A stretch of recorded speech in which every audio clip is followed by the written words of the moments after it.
Serial तुम से तुम तक की कहानी अब उस मोड़ पर पहुंच चुकी है जहां एक एक सच परत दर परत सामने आ रहा है। आर्यवर्धन के सामने आखिरकार वह सच्चाई आ ही जाती है जिसका डर हर गुनहगार को था। अब तक जो इल्जाम पुष्पा जी और शर्मा जी पर लगाया गया था उसकी असल जड़ रघु ही था।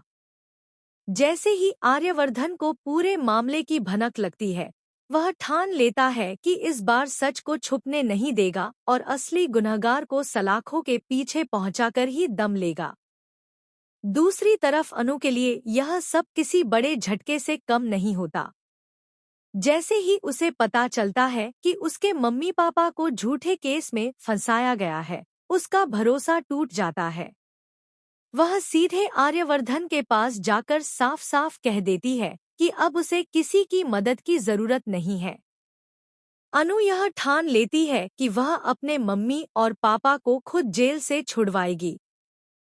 आर्यवर्धन अनु से मदद लेने की बात करता है लेकिन अनु मना कर देती है।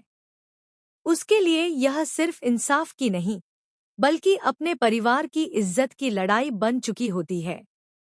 लेकिन आर्यवर्धन भी चुप बैठने वालों में से नहीं है।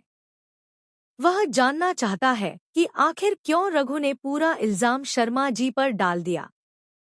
सच तक पहुंचने के लिए आर्यवर्धन खुद रघु के घर जाता है। वहां जो होता है वह कहानी को पूरी तरह पलट कर रख देता है। गुस्से और दर्द से भरा आर्यवर्धन रघु का सामना करता है और जब सच्चाई छुपाने की कोशिश की जाती है तो हालात हाथ से निकल जाते हैं। आखिरकार रघु टूट जाता है और सब कुछ कबूल कर लेता है। रघु स्वीकार करता है कि उसी ने गाड़ी से आर्यवर्धन की मां का एक्सीडेंट किया था और खुद को बचाने के लिए उसने सारा इल्जाम पुष्पा जी पर डाल दिया। वह यह भी मानता है कि शर्मा जी को जानबूझकर फंसाया गया था।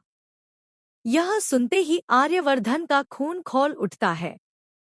उसी वक्त झंडे पुलिस को बुला लेता है और पुलिस के सामने भी रघु अपनी गलती कबूल कर लेता है। बिना देर किए पुलिस रघु को गिरफ्तार कर जेल ले जाती है। रघु के जेल जाते ही कहानी में एक नई राहत की सांस आती है। आर्यवर्धन खुद शर्मा जी को जेल से छुड़वाकर घर लेकर आता है।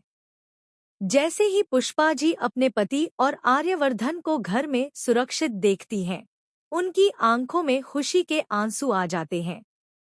वह तुरंत अनु से कहती है कि जल्दी से आरती की थाल लेकर आओ, आज भगवान ने हमारी सुन ली है। पुष्पा जी पूर